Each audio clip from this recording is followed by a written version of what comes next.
Magandang araw mga bata. Ako nga pala si Teacher Jacqueline. So ngayon, tayo ay magsasagawa ng isang pagsusuri tungkol sa pangangasiwa sa ating kapaligiran. So basahin natin ang ating panuto. Suriin ang mga larawan, tukuyin kung ito ba ay mabuti o masamang pangangasiwa sa ating kapaligiran. Isulat sa patlang ang check kung ito ay mabuti at ikas naman kung ito ay masama o ito ay nakakasira sa ating kapaligiran. Naiintindihan ba mga bata? Mabuti. So ibibigay ko sa inyo ang itong kwaderno kung saan kayo sasagot. At bibigyan ko kayo ng ilang minuto upang suriin ang larawan at sagutan ang ating pagtataya. Okay, tapos na ba ang lahat? Ngayon, tignan natin kung tama ba ang inyong mga sagot.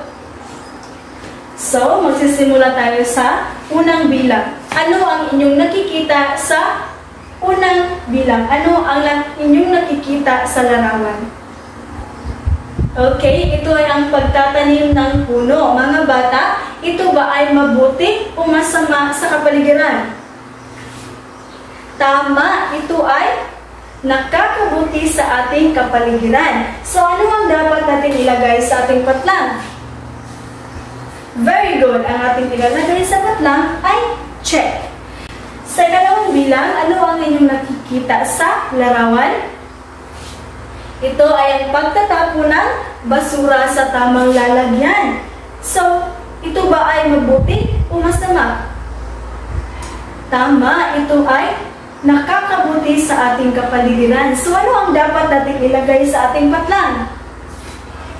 Tama, ating ilagay sa ating patlang ay check. Pangatlong bilang, ano ang inyong nakikita sa ating larawan?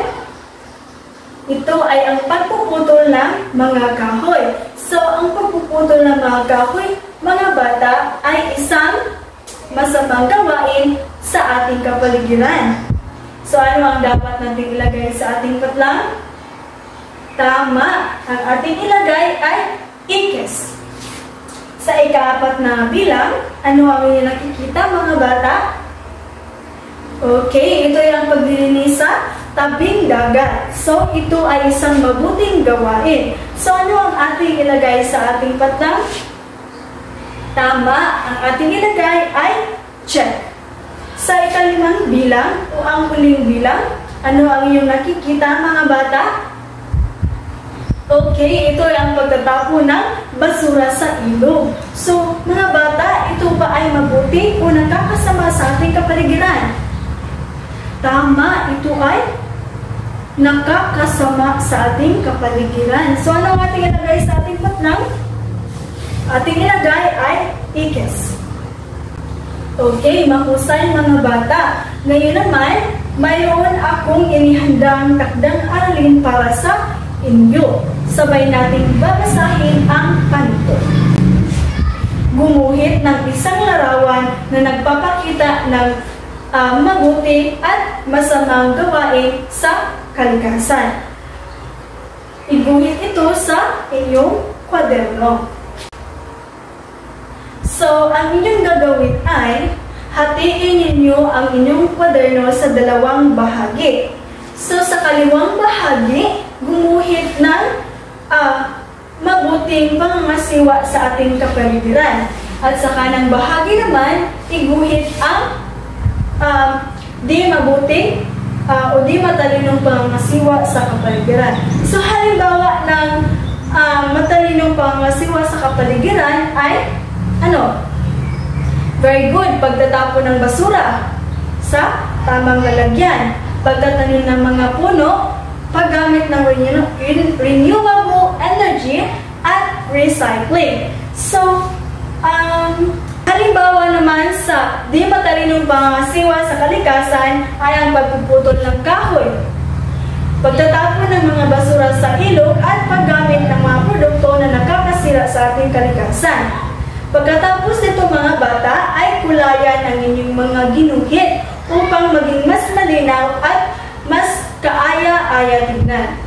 Pagkatapos ito ay lagyan ng pamagat ang bawat bahagi. So, sa kaliwang bahagi, lagyan ng pamagat ng matalinong pangasiwa sa kalikasan at sa kanan naman ay di matalinong pangasiwa sa kalikasan.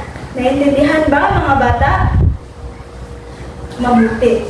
Kung may tanong kayo o kailangan nyo ng karagdagang tulong, maaari ninyo akong lapitan pagkatapos ng klase. Maliwanag ba mga bata? Mabuti. So bago tayo umuwi, gusto kong pasalamatan kayong lahat sa inyong aktibong pakikilahok at pakikinig ngayong araw.